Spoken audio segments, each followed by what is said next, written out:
Okay, hi Chiraetta. So we're here in the auditorium and we look forward to hearing your talk. So go ahead. Thank you.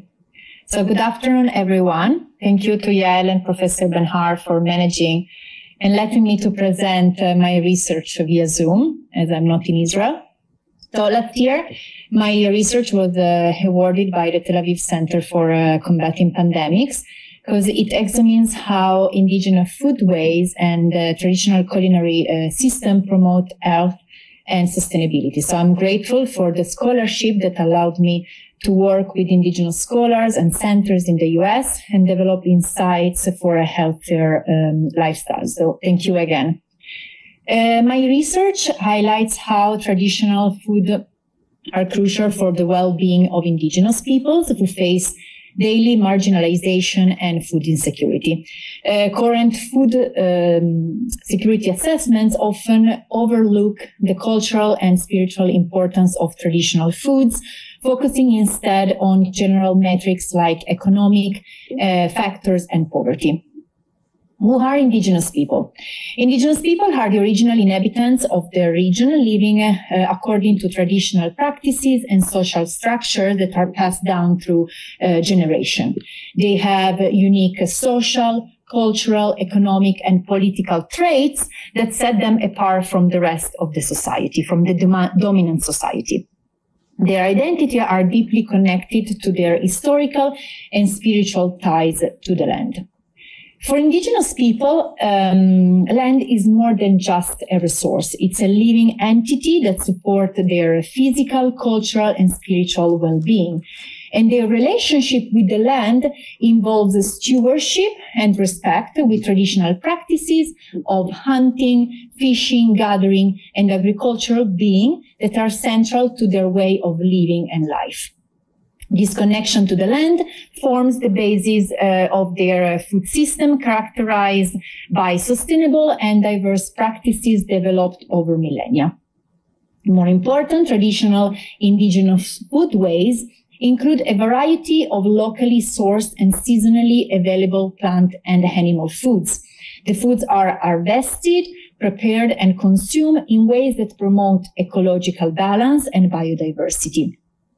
Also, indigenous diets often include fishing, gathering, and agriculture, and wild game, native plants and crops grown using methods like agri-forestry and polyculture that improve and can help soil health and reduce environmental impact. And additional, these foods are normally cheaper to collect and access.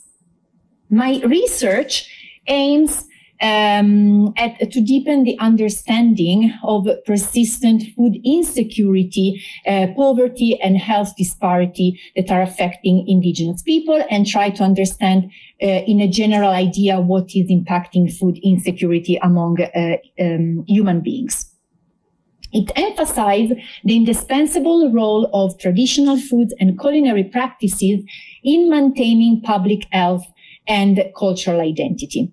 And by integrating nutritional anthropology with empirical medical data in indigenous health, I have critically examined how regulatory changes and for instance, the COVID-19 pandemic have disrupted traditional food systems and adversely affected indigenous health.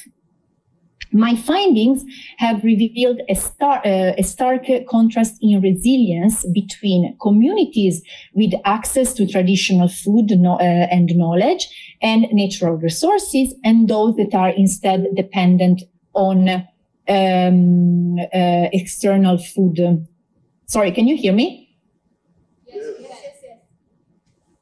Hello? Yes, we can hear you. External food sources. Communities maintaining their traditional food system have demonstrated remarkable resilience and faced fewer health disparities during the pandemic. In contrast, those who, without access to such resources, have experienced significantly worse impact, impacts and chronic diseases, underscoring the crucial role of traditional knowledge in safeguarding health during crisis, but also other natural disasters.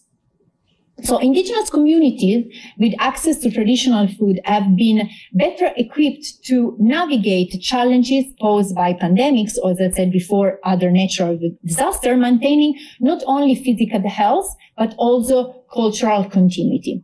And this resilience is a testament for a deep-seated knowledge and practices that have been passed down through generation, and emphasizing the need and to preserve and support these kind of traditional food systems.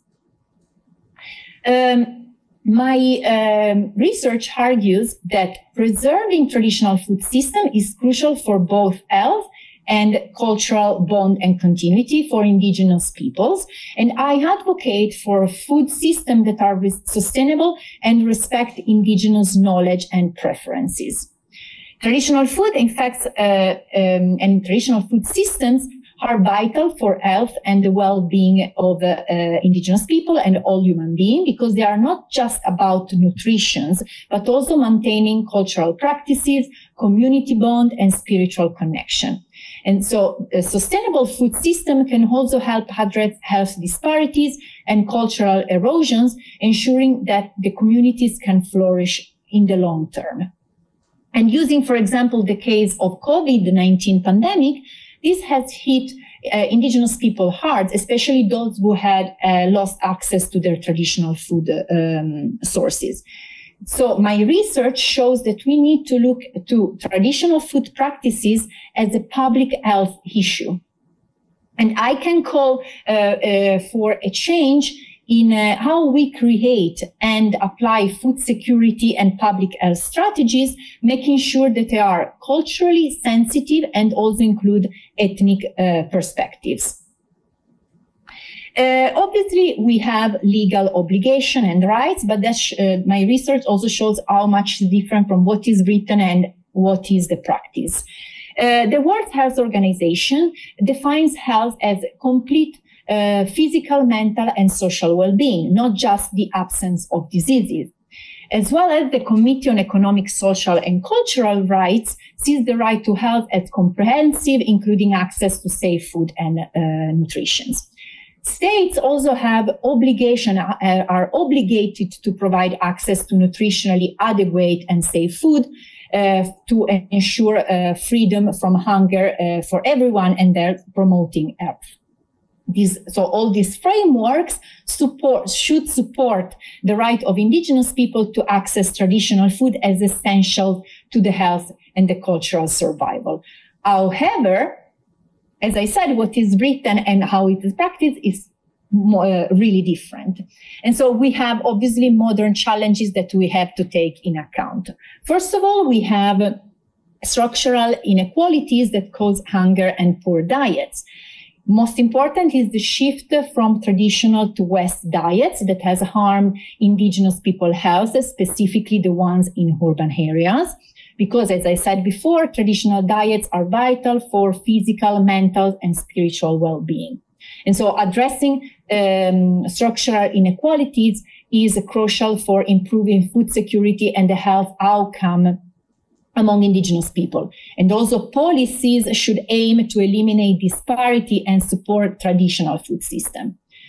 Before colonialization, traditional diets indeed were generally healthy. And then with the colonialization and now with the neo-colonialism, we have restricted access to traditional foods that lead to dietary changes and increase of non-communicable disease like obesity, diabetes, heart disease, glucose intolerance, that obviously during a crisis like pandemics that can jeopardize and have major and harder impacts on people.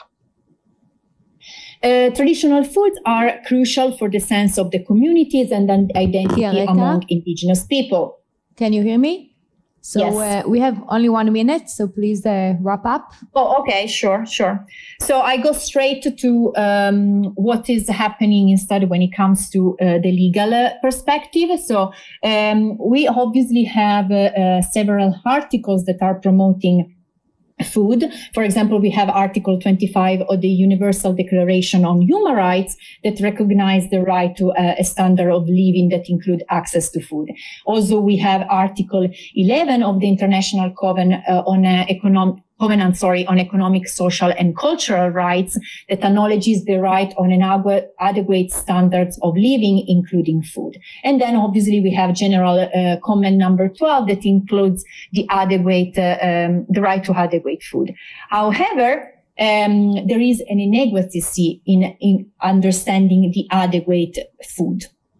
First of all, how the international covenants consider the rights are a second generation individual rights that leads to a perception of food as an individual need, while indigenous community view their traditional food as integral to their connecting collective identity, pride, and security. So food insecurity for indigenous people can threaten the survival of the entire ethnic group. Also, the Committee on Economic, Social, and Cultural Rights mandates the states must respect, protect, and fulfill the right to adequate food, requesting also international cooperation. But this can lead to resource grabbing by powerful actors impacting indigenous communities. And then I give a last example that is for example, the focus on majority population hunger might lead to neglecting minority groups' traditional cultural food needs, as a national food security has to be prioritized.